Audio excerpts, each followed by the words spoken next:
UFC Mexico was a pretty good card. There were some interesting decisions. There was a canceled fight, and there was some very sketchy refereeing. But overall, these fights delivered, and let's talk about them. First, let's talk about the bets. Sort of a mixed night when the bets come. I was very, very lean. I only put 2.25 units out into the world, and the straight bets did pretty well. The safety parlay did break. Just say a couple of Our Fathers and a Hail Mary for the safety parlay. I did hit 9 in a row. We were on an all-time streak. The previous streak was 8. It broke at 9.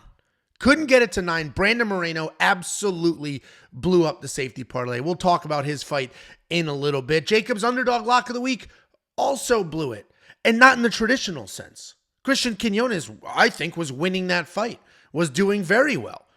The wrestling looked spectacular. And then he just did a little bit of a lazy get-up, got his throat got. But we will talk about that in a second. My shining star for last night, if you watched the Tuesday live stream, you watched Jacob and I scream and yell and argue.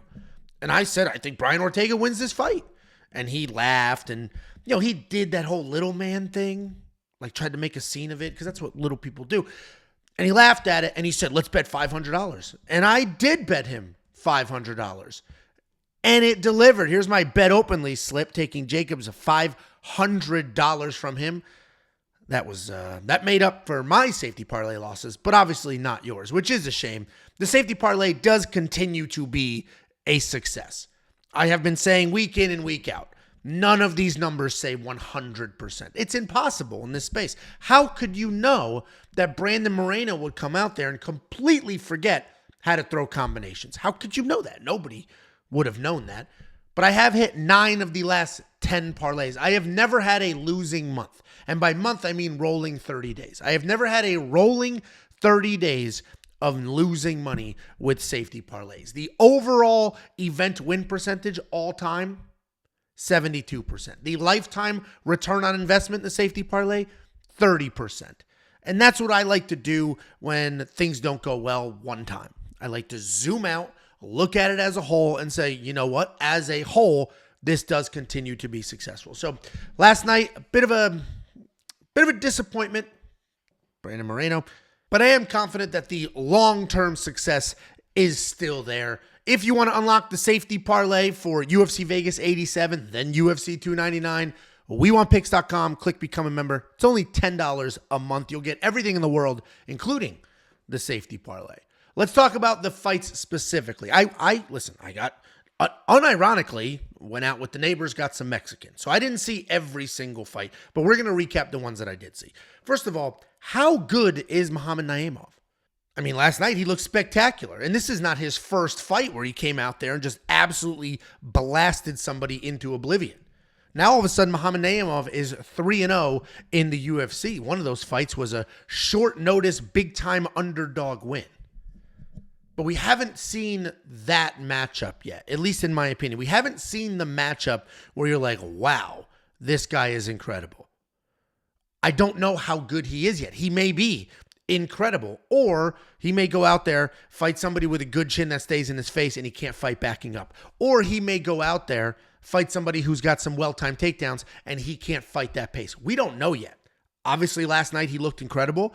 I think we're going to have to continue to assume that he is incredible, and we're just going to have to monitor his matchups pretty closely until he does get that guy that has nice takedowns. He did get that guy with good, solid pressure that stays in your face. Until then, he's going to move forward, he's going to control the pace, and he's going to blast you in the face and do what he does. So Muhammad Naimov might be incredible. I mean, he looked incredible last night. He looked incredible his UFC debut. The Nathaniel Wood fight was a little sketchy, a little back and forth, a little bit sloppy. But he looked great last night. I think everybody picked him. I don't think I saw a single person in this sphere that didn't pick Muhammad Naimov to win. I was probably a little more cautious than most because I did think he was going to slow down. But it didn't matter. It didn't even go far enough for him to slow down. So Muhammad Naimov, as of right now, this minute, is the real deal. Let's keep an eye on it. Let's see what his next matchup is. I am very interested to see where he goes. And these are the exact type of guys that get very exciting, right? This is what we want. A guy that shows up blasting people in dogfights, making really cool stuff happen so that we can get excited for his next fight. This is what we want. We want new blood in these divisions. Let's talk about Firas Ziam and Claudio Puelles. If you remember, last week, a couple times, I annihilated Claudio Puelles for being a jiu-jitsu nerd. Annihilated him for being a jiu-jitsu nerd. And I picked Firas Ziam to win. So I was correct in the pick. Who cares? I think this might be a bad decision. I watched this fight on mute, so I don't know what the commentators were saying. They may have been agreeing with me. I don't know. I watched this fight on mute, and all I could think was, Claudio Puelles is no longer a jiu-jitsu nerd. In that last fight with Dan Hooker, he was wiping his own ass across the mat, scooting on his back, just scooting on his back, trying to make something happen. In this fight, he moved forward, threw whatever he could throw, and then shot takedowns. I don't expect every single fighter to be insanely well-rounded, have incredible striking and incredible wrestling and incredible jiu-jitsu. We're just not there as a sport yet, right? We don't have a whole bunch of people that have been doing MMA since they were small children. When that generation comes up, when there's a whole generation of people that have only ever done all of mixed martial arts, that's when we can expect every single person to be good at everything. Right now, we're still in the second generation of fighters. We still have a whole bunch of fighters that are really, really good at one thing, pretty good at two things. I do think the sport has passed up the people that are really good at one thing. We saw that with Carlos Vera and his bullshit 2 weeks ago. We saw that in Claudio Puelles in his last fight. You can't be really good at one single thing. You can't only be a striker and have no takedown defense. You can't only be good at jiu-jitsu and have no takedown offense. Claudio Puelles, I think, crossed through that. You ever see that show Quantum Leap? He fucking quantum leaped himself into a world where Claudio Puelles is now good at two things, not just one thing. It's not just jiu-jitsu anymore. It's no longer leg lock or bust. He was trying real jiu-jitsu moves. Obviously, leg locks are real moves, but those are high-risk type moves in an MMA fight. And B, I think I did A and not one. B, he can wrestle. He can shoot takedowns and get it to the ground appropriately. I'm good with Claudio Puelles and others being good at two things. As long as you also can control if the fight is standing or on the ground, then you're good. And I think Claudio Puelles did an excellent job with that. And let's look at the scorecards.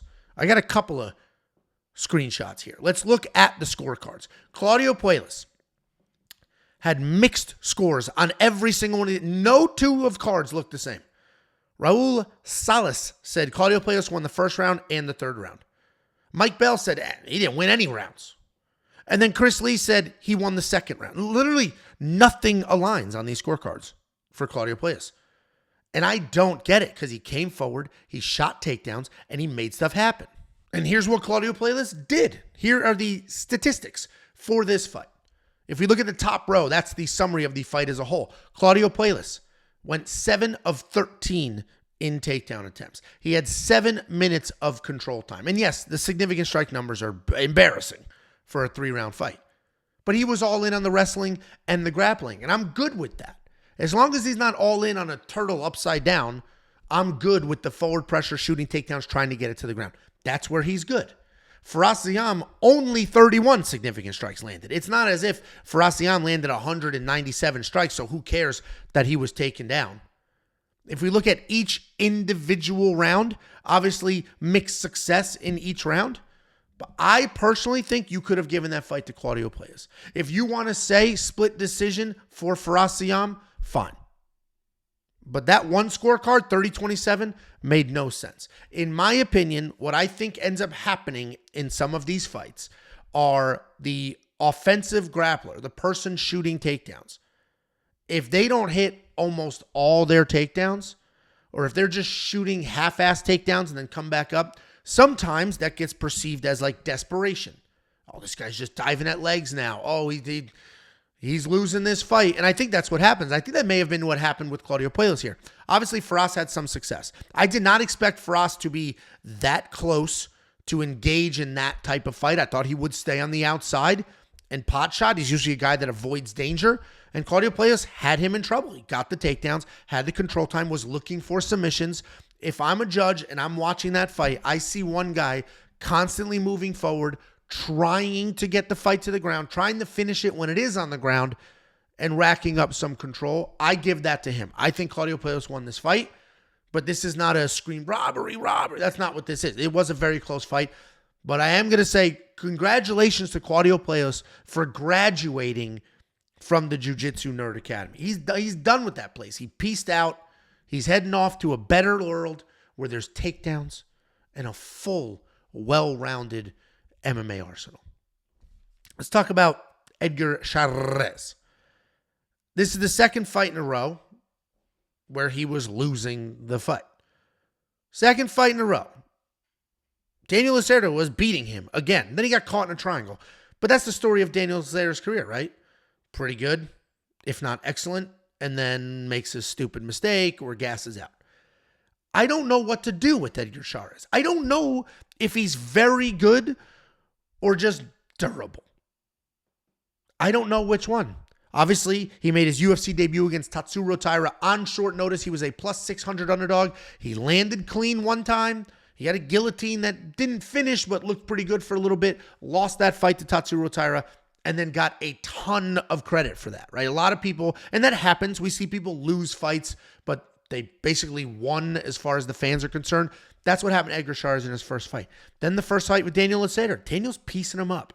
He is getting hit. And Edgar Chairez works his way into that power guillotine. Ref stops it, no contest. Then we have this fight. Daniel Lacerda, patient on the outside, also touching up Chairez, takes Chairez down, and then gets triangled. So I don't know if it's like, yeah, Edgar Chairez is just a slow starter.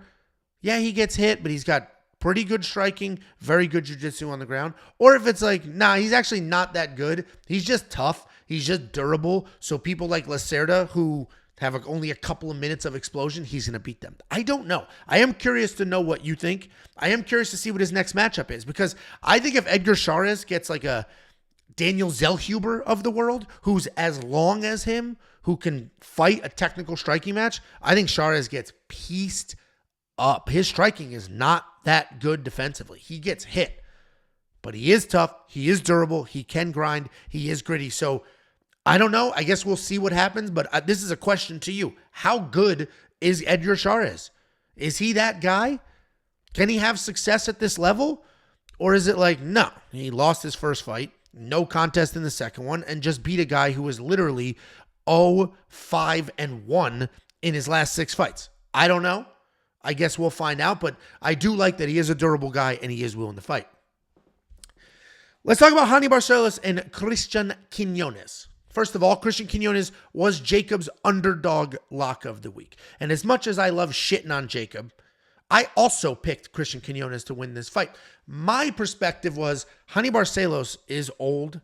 He looks old. He's starting to slow down. And Christian Quinonez is a dog. There is more than one fight of that dude with his arm basically broken into 11 pieces. And then he just survives, ends up on top, starts raining down punches. So I said, that guy, the dog at home, I'll pick him. And it did look like it was going that way. I think Christian Quinonez won the first 2 rounds. The judges were mixed. One judge said he agreed. The other judge had the first 2 rounds, or the first 2 rounds split between Quinonez and Barcelos. So let me break down both of these guys. Christian Quinonez, dog. I thought he was a dog going into it. I know he's a dog coming out of it. Absolute dog. He fought a 5-time Brazilian national champion wrestler, and he was shooting takedowns. Quinonez was winning the wrestling exchanges. When he was taken down, boom, popped right back up like a bouncing Super Bowl. Then he shot his own takedowns. I think he looked good. He's got a chin on him. Raoni Barcelos cranked a couple of overhands, and Quinonez just ate them. But then in that third round, he's standing up all lazy, not protecting his chin, and Raoni just sucked it up, and that was the end of that. So let's move to Raoni Barcelos. A, great win. B, this is the best he's looked in years. He looked incredible. For a man that I just said is an old man, for a man that I said looks old, is starting to slow down, he didn't look like he was slowing down. He didn't look especially old in that fight. His cardio looked better than ever. And this was at elevation. Raoni Barcelos looked great. His striking was pretty good too. It got a little loose. It got a little sloppy there, but he was winging power punches. Good on Raoni Barcelos for probably zooming out, assessing his career and being like, I need to beat this kid. I need to beat this kid. And he went out there And he tried to beat that kid, and ultimately he did. So I think both of these guys look great. And I think the takeaway is Raoni Barcelos has some life left in him. Maybe he's not aging as rapidly as we thought, and he just can't beat the top 15, top 20. But outside of that, he can beat a lot of these other people. And then we have a guy in Christian Quinonez that's talented, that's insanely tough, insanely durable, but still needs to learn some shit. Standing up with your chin wide up in the air, like not protecting yourself at all, and then that is what it is. He'll learn. This is the fight game. Almost nobody is undefeated. But that was a spectacular fight, and both of these guys looked really, really good. And at the end of the day, obviously, it's easy to have hindsight. It's easy to look backwards and be like, oh, how could you pick Christian Quinonez, Raoni Barcelos? Come on, man. That was a good pick at the time, and I think it still holds up. Obviously, he didn't win, so it ended up being a bad pick. But I think you watch the fight, you see a guy that's that tough, that gritty, that durable, make one mistake after being illegally kneed. About 4 or 5 fence grabs from Raoni Barcelos. This fight looks very, very different if that referee held Raoni Barcelos more accountable for his illegal activity. And I said that sarcastically, but I am being serious. Raoni Barcelos grabbed the fence more than once. That knee, it was funny because the commentating team was like, it hit the chest. It's perfectly legal. And then they're like, well, I mean, it did graze the chin. Yeah, well, then it's illegal, isn't it? Isn't it? But even without the knee, the fence grabs to me were far more important. The knee didn't matter that much. It's not like the knee had Quinonez 90% rocked. To me, the fence grabs were the issue. Those were takedowns that 100% were going Quinonez's way, and then Barcelos grabs the fence, no takedown.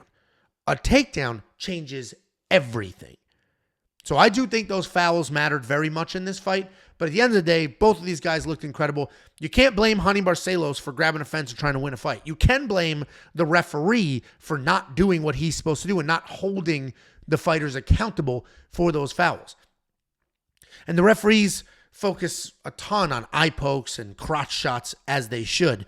But I don't think the penalties are severe enough for fence grabs. Because, yeah, if you're leaning on somebody and you're standing and somebody's like holding the fence, it's not that big of a deal. But if you are about to take somebody down, very clearly that fight was going to the ground, and grabbing the fence keeps them up, that changes the course of the fight. That alters the butterfly effect. And Ashton Kutcher's changing the world. I don't know how many of you are going to get that reference. That changes the course of the fight. That changes where it's about to go. And in my opinion, and I think rule-wise they're supposed to do this. I'm not a referee. Maybe Big John will weigh in on this. In my opinion, the referee should time out. That was going to be a takedown. The fence grab stopped it. You're starting down. Get down, get in his guard, go. That's what I think should happen in those cases because, like I said, it changes the course of the entire fight. I have another referee beef we'll get to in a little bit. Manuel Torres is the real deal. This guy is absolutely not a bum. He fought maybe the most dangerous guy that he's fought so far, and he ate his best shot and then finished him. Manuel Torres was absolutely blasted in the face by Chris Duncan. Chris Duncan came across, blasted him. And what did Manuel Torres do? He kept his hands up and he backed up and he's like, holy shit, holy shit, holy shit, holy shit. That's what was going on in his head, I guarantee it. Holy shit, holy shit, holy shit. Backing up, covering, trying to recover. And then Chris Duncan, because he doesn't have the highest fight IQ, shoots a takedown. Stupid. Stupid. You just got this dude rocked. Very clearly. He had to back up and get out of that situation because things weren't going well. And you chase him to the cage and then you go, hey, let me grab a leg. And then Manuel Torres defends the takedown, regains his composure, gets it to the ground, ends up choking Chris Duncan. So, yeah, part of that win for Manuel Torres was Chris Duncan's low fight IQ. Think Song Yadong versus Ian Gary. Almost the same situation, except Manuel Torres wasn't nearly as damaged as Ian Gary was in that fight. But I will say, that aside, Chris Duncan's fight IQ mistake aside, Manuel Torres is good. Like, dude, this dude is good. The takedown defense looked good. The striking was good. The submission obviously was incredible. Manuel Torres is very, very good. I do want to see, before I'm all in on this guy screaming that he's a future champ, I do want to see a fight go longer. What were the stats they were throwing out? 13 first round finish it. Like, I want to see a decision. I want to see a back and forth fight. I personally like to see at least one war in somebody's career. I felt this way against Sean O'Malley.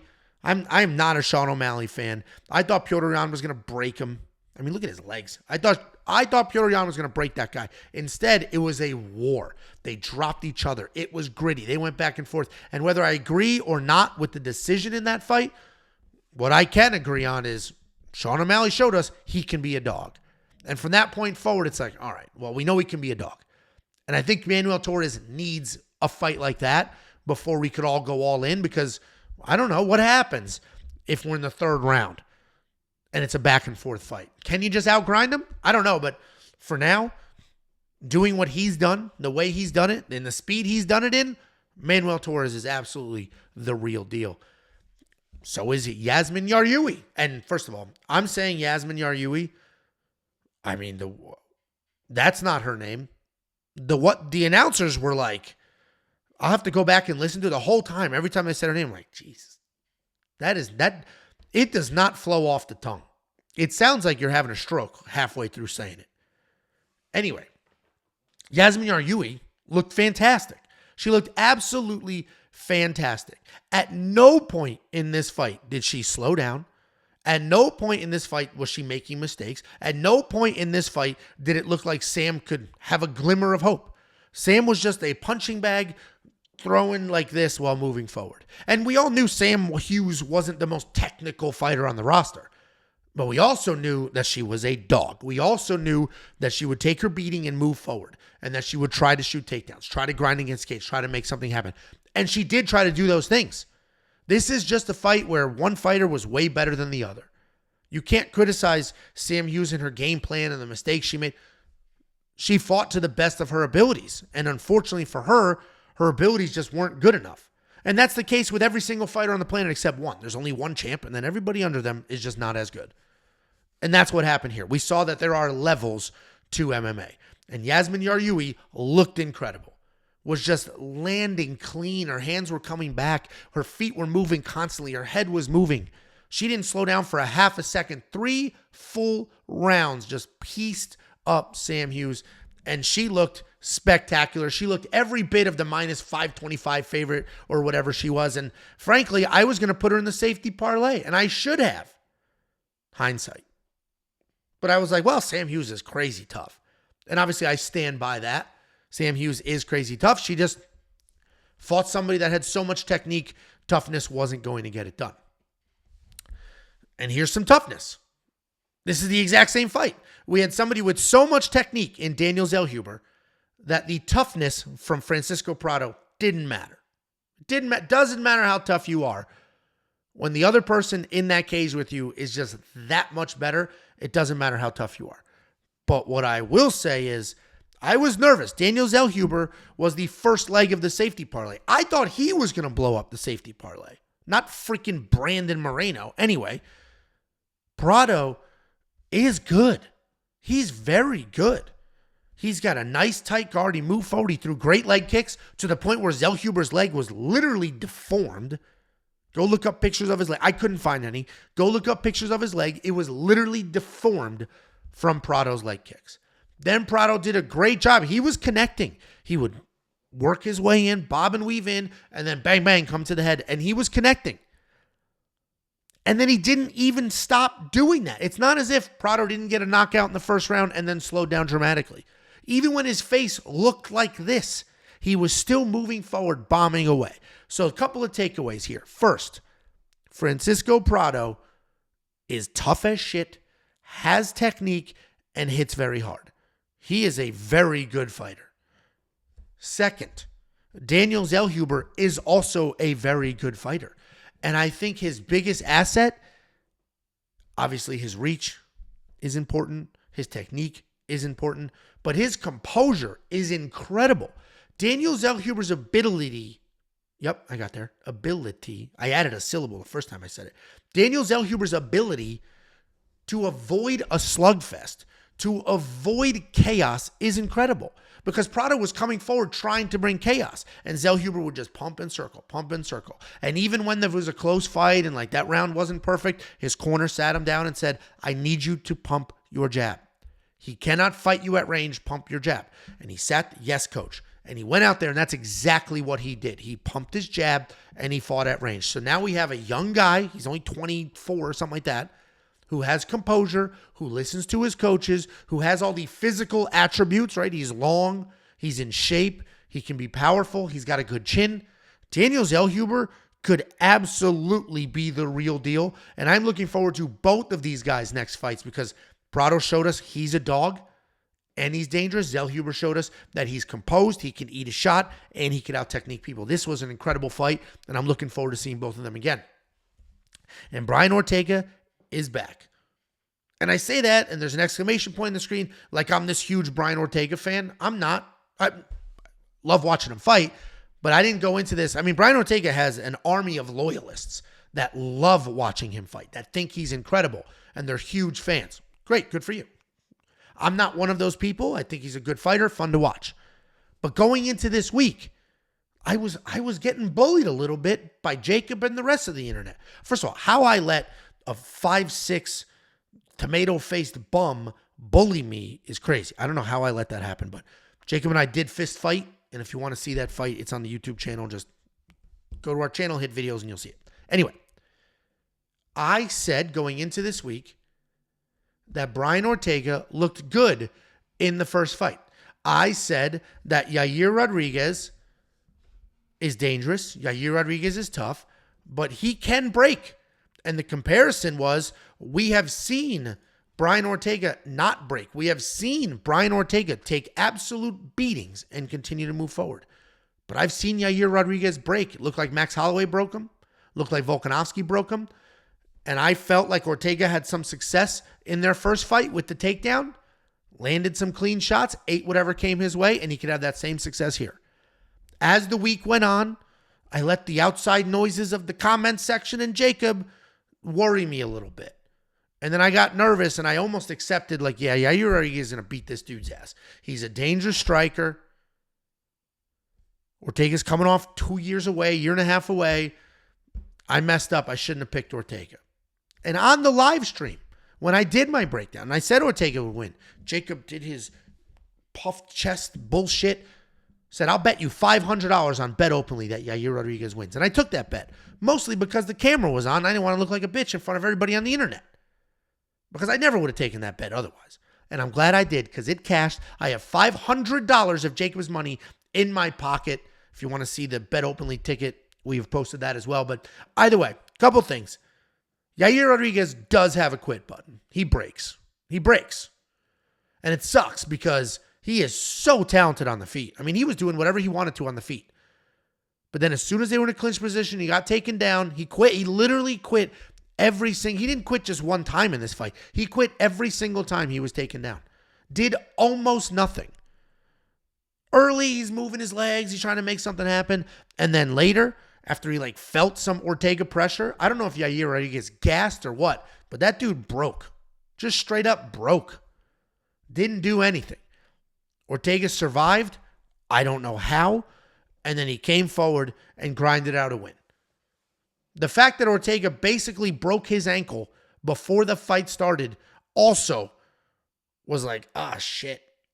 This $500 is gone. But then he looked totally fine, shook it out. I've rolled my ankles many, many times. I just have, I don't know what up, weak, I'm going to say weak. I have weak ankles.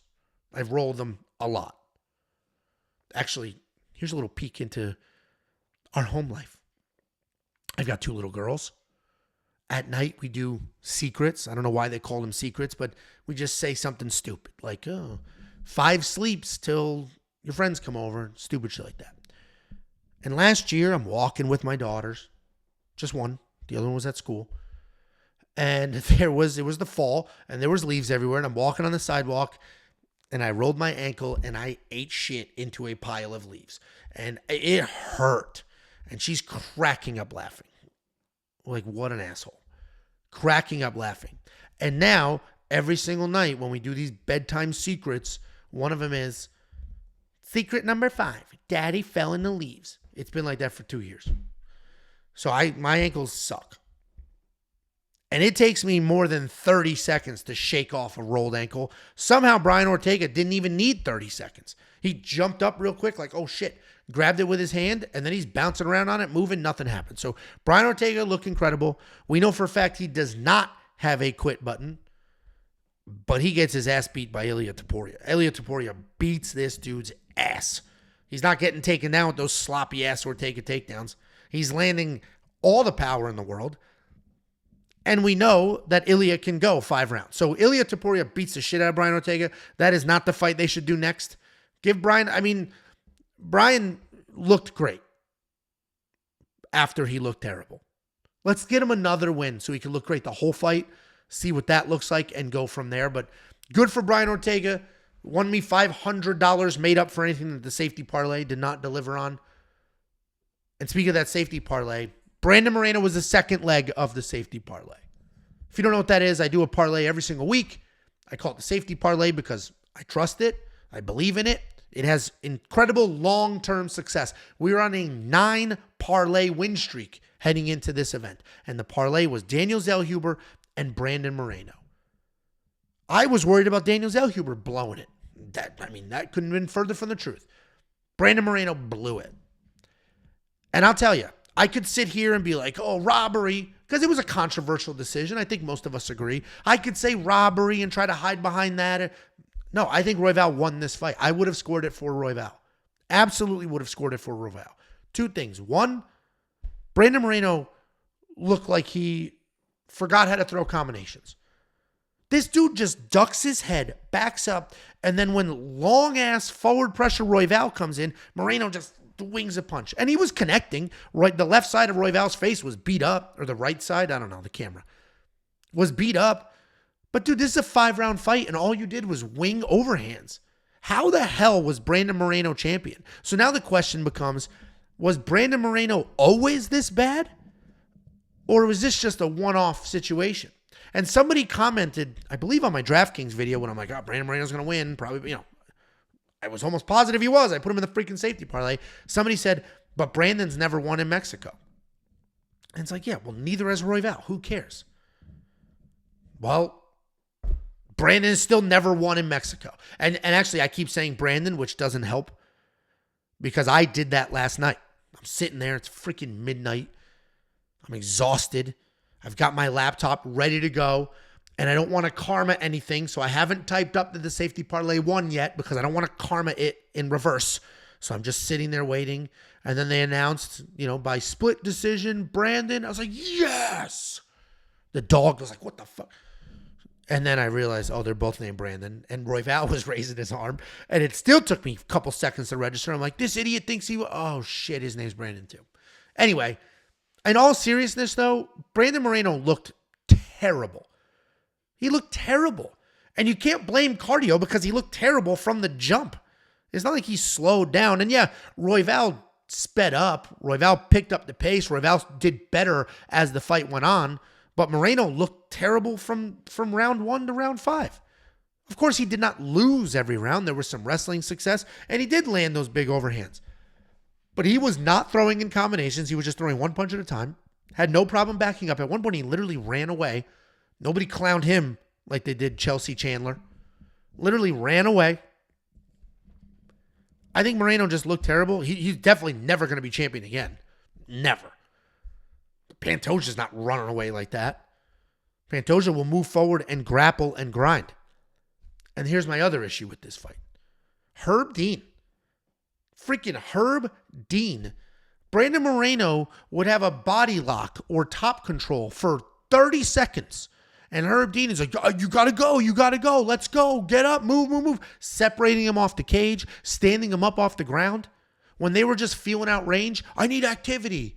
Dude, your job is to make sure that the fighters follow the rules and are safe.